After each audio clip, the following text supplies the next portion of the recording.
परभणी शहरातील वसमत रोडवरील MIDC परिसरात शेतकऱ्यांचा कर्जमाफीसाठी चक्का-जाम आंदोलन करण्यात आले। यावेळी मोठ्या प्रमाणात शेतकरी व परभणीतील सर्व पक्षीय नेते उपस्थित होते।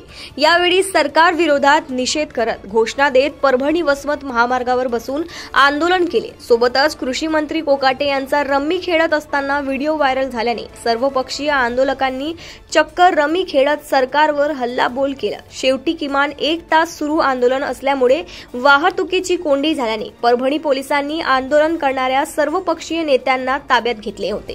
सदरील आंदोलनात काही पक्षांनी पाठिंबा देत आपले मनोगत उपस्थित शेतकऱ्यांसमोर व्यक्त केले। सरकारचं